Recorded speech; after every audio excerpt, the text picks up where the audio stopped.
வணக்கம். மாநில செய்திகள் வாசிப்பவர் முகமது.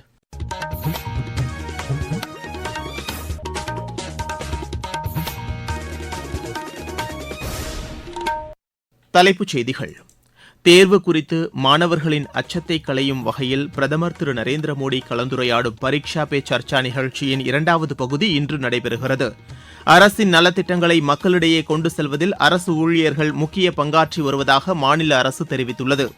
திமுக அரசின் திறமையற்ற செயல்பாடுகள் காரணமாக மாநிலத்தின் கடன் சுமை அதிகரித்துள்ளதாக அஇஅதிமுக குற்றம் சாட்டியுள்ளது. சென்னை மற்றும் புறநகர் பகுதிகளில் அடுத்த சில நாட்களுக்கு பனிமூட்டம் நிலவக்கூடும் என்று சென்னை வானிலை ஆய்வு மையம் தெரிவித்துள்ளது. ஆசிய துப்பாக்கிச் சுடும் சாம்பியன் போட்டியில் இந்தியாவின் அர்ஜுன் பாபுட்டா இளவேனில் வாளறிவன் இணை தங்கப்பதக்கம் வென்றுள்ளது. இனி விரிவான செய்திகள். தேர்வு குறித்த அச்சத்தை களையும் வகையில் பொதுத் தேர்வு எழுதும் மாணவர்களுடன் பிரதமர் திரு நரேந்திர மோடி கலந்துரையாடும் பரீக்ஷா பே சர்ச்சா நிகழ்ச்சியின் இரண்டாவது பகுதி இன்று காலை 10 மணிக்கு ஒலிபரப்பாகிறது. இந்த பகுதியில் தமிழ்நாட்டில் உள்ள கோயம்புத்தூர், சத்தீஸ்கர் மாநிலம் ராய்ப்பூர், குஜராத்தில் உள்ள தேவ்மோக்ரா மற்றும் அசாமில் குவஹாத்தி ஆகிய இடங்களில் இருந்து பொதுத் தேர்வு எழுதவுள்ள மாணவர்கள் பங்கேற்றனர். இந்த கலந்துரையாடல் நிகழ்ச்சியில் மாணவர்களின் தேர்வு குறித்த மன அழுத்தம், தேர்வுக்கு தயாராவதற்கான உத்திகள், நேர மேலாண்மை, தன்னம்பிக்கையுடன் தேர்வுகளை எதிர்கொள்வது உள்ளிட்ட அம்சங்கள் குறித்து பிரதமர் மாணவர்களுடன் கலந்துரையாடினார். இந்த நிகழ்ச்சி பிரதமர் திரு நரேந்திர மோடியின் யூடியூப் அலைவரிசை, தூர்தர்ஷன் தொலைக்காட்சி, கல்வி அமைச்சகத்தின் சமூக ஊடக தளங்களில் ஒளிபரப்பப்படும். இது தவிர Waves OTT, Amazon Prime Video, Jio, ZEE5, Sony LIV உள்ளிட்ட ஓடிடி தளங்களில் இந்த நிகழ்ச்சி நேரடியாக ஒளிபரப்பப்படுகிறது. பிரதமரால் வடிவமைக்கப்பட்ட பரீக்ஷா பே சர்ச்சா நிகழ்ச்சியில் ஆண்டுதோறும் புதிய அம்சங்கள் அறிமுகப்படுத்தப்பட்டு வருவதாக எமது செய்தியாளர் தெரிவிக்கிறார். இந்தியா அமெரிக்கா இடையேயான வர்த்தக ஒப்பந்தம் சிறு, குறு மற்றும் நடுத்தர தொழில் நிறுவனங்களுக்கு உத்வேகம் அளிக்கும் என்று அகில இந்திய வர்த்தக கூட்டமைப்பு தெரிவித்துள்ளது. இது தொடர்பாக அந்த கூட்டமைப்பின் தலைமைச் செயலாளர் திரு பிரவீன் கந்தேல்வால் வெளியிட்டுள்ள அறிக்கையில், உலகின் வலிமையான பொருளாதார நாடாக இந்தியாவை உருவெடுக்கச் செய்வதற்கு இந்த ஒப்பந்தம் முக்கிய மைல்கல்லாக அமைந்துள்ளது என்று தெரிவித்துள்ளார். உலக அரங்கில் நம்பகத்தன்மை கொண்ட வர்த்தக நாடாகவும் போட்டித்தன்மை மற்றும் தன்னம்பிக்கை ஆகிய அம்சங்களுடன் நாட்டின் பொருளாதார வளர்ச்சிக்கான நடவடிக்கைகளை இது பிரதிபலிப்பதாக உள்ளது என்று அவர் தெரிவித்துள்ளார். ஜவுளி மற்றும் ஆடைகள், தோல் மற்றும் காலணிகள், செயற்கை கற்கள் மற்றும் நகைகள், மருந்து பொருட்கள், வாகனங்கள் மற்றும் விமானங்களுக்கான உதிரி பாகங்கள், ரசாயனங்கள், பிளாஸ்டிக் மற்றும் ரப்பர் பொருட்கள், கைவினை பொருட்கள் உள்ளிட்ட பல்வேறு உற்பத்தி துறைகளுக்கு இந்த ஒப்பந்தம் பெரிதும் பயனளிக்கும் என்று அவர் தெரிவித்துள்ளார். உலகின் பெரிய பொருளாதார நாடாக உருவெடுத்துள்ள இந்தியாவின் ஏற்றுமதி போட்டித்தன்மையை மேம்படுத்துவதற்கு ஏதுவாக சந்தை வாய்ப்புகள் மற்றும் வரி விகிதங்கள் நெறிமுறைப்படுத்தப்பட்டுள்ளதாக திரு பிரவீன் கந்தேல்வால் குறிப்பிட்டுள்ளார். 1 கோடிக்கும் அதிகமான பள்ளி குழந்தைகளுக்கு கட்டாய பயோமெட்ரிக் பதிவுகளை புதுப்பிப்பதற்கான பணிகள் நிறைவடைந்துள்ளதாக இந்திய தனித்துவ அடையாள ஆணையம் தெரிவித்துள்ளது. இது தொடர்பாக மத்திய மின்னணுவியல் மற்றும் தகவல் தொழில்நுட்பத்துறை அமைச்சகம் வெளியிட்டுள்ள அறிக்கையில், இந்திய தனித்துவ அடையாள ஆணையத்தின் மண்டல அலுவலகங்கள் மற்றும் மாநிலங்களின் கல்வித்துறை இணைந்து இந்த நடவடிக்கையை மேற்கொண்டுள்ளதாக தெரிவிக்கப்பட்டுள்ளது.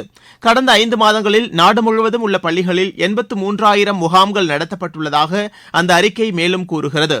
7 முதல் 15 வயதுடைய பள்ளி குழந்தைகளுக்கு ஆதார் விவரங்களை புதுப்பிப்பதற்கான நடவடிக்கைகளுக்கு கடந்த அக்டோபர் 1ஆம் தேதி முதல் இந்த ஆண்டு செப்டம்பர் 30ஆம் தேதி வரை கட்டணம் செலுத்துவதிலிருந்து விலக்கு அளிக்கப்பட்டுள்ளதாகவும் அந்த அமைச்சகம் தெரிவித்துள்ளது. நீங்கள் கேட்டுக்கொண்டிருப்பது மாநில செய்தி அறிக்கை.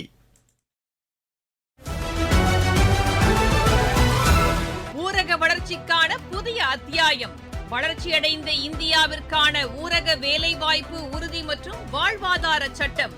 இந்த சட்டம் வருடத்திற்கு 125 நாட்கள் வேலையை உறுதி செய்கிறது. இதில் வாரந்தோறும் ஊதியம் வழங்கப்படுவது கட்டாயமாக்கப்பட்டுள்ளது. பணி முடிந்த 15 நாட்களுக்குள் ஊதியம் வழங்குவதை உறுதி செய்வதற்கான அம்சங்களும் இதில் இடம்பெற்றுள்ளன. ஊதியம் காலதாமதமாக வழங்கப்பட்டால் அதற்கான இழப்பீட்டுத் தொகைக்கும் இதில் வகை செய்யப்பட்டுள்ளது. வளர்ச்சியடைந்த இந்தியாவிற்கான பயணத்தில் மோடி அரசு தொடரும் சீர்திருத்த நடவடிக்கைகள்.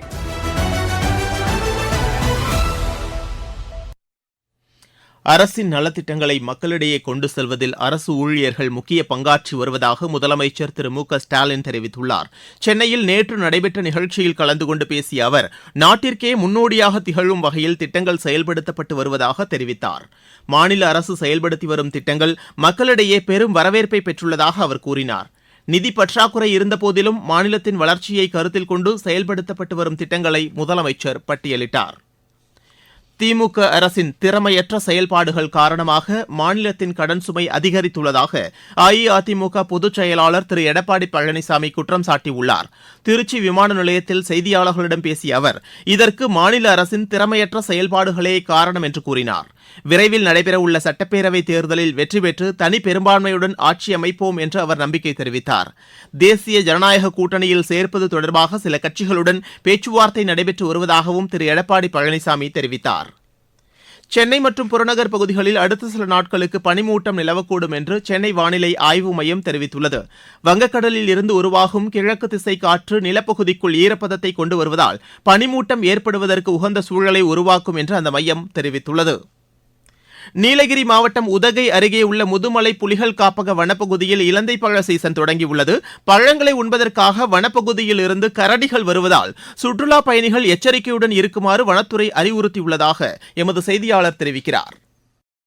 நீலகிரி மாவட்டம் உதகை அருகே உள்ள முதுமலை புலிகள் காப்பக வனப்பகுதியில் இலந்தை பழ சீசன் தொடங்கியுள்ளது. இதனால் பழங்களை உண்ண சாலையோரங்களில் கரடிகள் முகாமிட்டுள்ளன. மாயார் சாலையில் கடந்த சில நாட்களாக சுற்றித் திரியும் கரடி மரத்தின் மீது ஏறி பழங்களை ருசிப்பதும் மரத்திற்கு கீழ் விழுந்திருக்கும் பழங்களை தேடி தேடி உண்டு வருவதோடு சாலைகளை கடந்து செல்வதும் வாகனங்கள் வரும்போது வனப்பகுதிக்குள் செல்லாமல் இலந்தை பழ மரங்களுக்கு கீழ் சுற்றித் திரிந்து பழங்களை ருசித்து வருகிறது.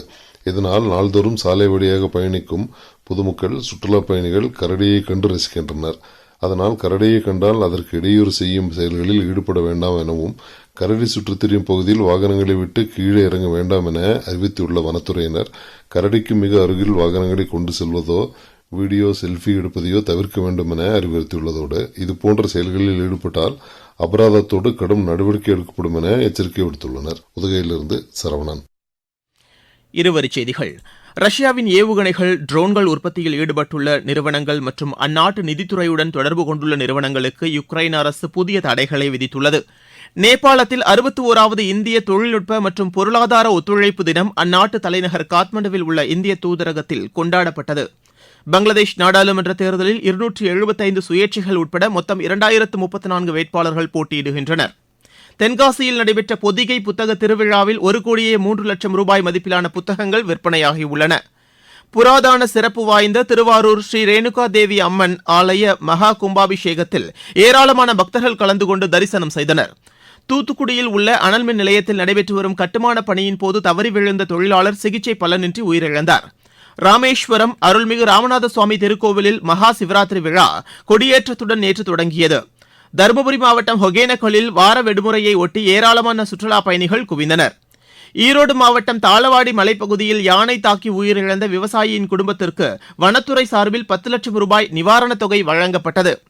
கள்ளக்குறிச்சி மாவட்டம் சங்கராபுரம் அருகே தனியார் ஆயத்த ஆடை உற்பத்தி நிறுவனத்தின் பூமி பூஜை மாவட்ட ஆட்சியர் திரு MS பிரசாந்த் தலைமையில் நடைபெற்றது. விளையாட்டுச் செய்திகள். ஆசிய துப்பாக்கிச் சுடும் சாம்பியன் போட்டியில் இந்தியாவின் அர்ஜுன் பபுட்டா இளவேனில் வாளறிவன் இணை தங்கப்பதக்கம் வென்று சாதனை படைத்துள்ளது. புதுதில்லியில் நடைபெற்று வரும் இப்போட்டியின் கலப்பு குழு 10 மீட்டர் ஏர் ரைபிள் பிரிவில் இந்த இணை இப்பதக்கத்தை கைப்பற்றியது. சந்தோஷ் கோப்பை கால்பந்து போட்டியில் சர்வீசஸ் அணி வெற்றி பெற்று சாம்பியன் பட்டம் வென்றது. அசாமில் நேற்று நடைபெற்ற இறுதிப் போட்டியில் சர்வீசஸ் அணி 1-0 என்ற கோல் கணக்கில் கேரள அணியை வென்று கோப்பையை கைப்பற்றியது. இந்த வெற்றி மூலம் சர்வீசஸ் அணி 8வது முறையாக சந்தோஷ் கோப்பையை வென்றுள்ளது. பெங்களூருவில் நடைபெற்ற நெதர்லாந்துக்கு எதிரான டேவிஸ் கோப்பை டென்னிஸ் போட்டி தகுதிச் சுற்றில் இந்தியா 3-2 என்ற ஆட்டக்கணக்கில் வெற்றி பெற்று 2வது தகுதிச் சுற்று போட்டிக்கு முன்னேறி உள்ளது. மீண்டும் தலைப்புச் செய்திகள். தேர்வு குறித்து மாணவர்களின் அச்சத்தை களையும் வகையில் பிரதமர் திரு நரேந்திர மோடி கலந்துரையாடும் பரீட்சா பே சர்ச்சா நிகழ்ச்சியின் 2வது பகுதி இன்று நடைபெறுகிறது. அரசின் நலத்திட்டங்களை மக்களிடையே கொண்டு செல்வதில் அரசு ஊழியர்கள் முக்கிய பங்காற்றி வருவதாக மாநில அரசு தெரிவித்துள்ளது. திமுக அரசின் திறமையற்ற செயல்பாடுகள் காரணமாக மாநிலத்தின் கடன் சுமை அதிகரித்துள்ளதாக அஇஅதிமுக குற்றம் சாட்டியுள்ளது. சென்னை மற்றும் புறநகர் பகுதிகளில் அடுத்த சில நாட்களுக்கு பனிமூட்டம் நிலவக்கூடும் என்று சென்னை வானிலை ஆய்வு மையம் தெரிவித்துள்ளது. ஆசிய துப்பாக்கிச் சுடும் சாம்பியன் போட்டியில் இந்தியாவின் அர்ஜுன் பபுட்டா இளவேனில் வாளறிவன் இணை தங்கப்பதக்கம் வென்றுள்ளது. இத்துடன் இந்த செய்தி அறிக்கை நிறைவடைகிறது.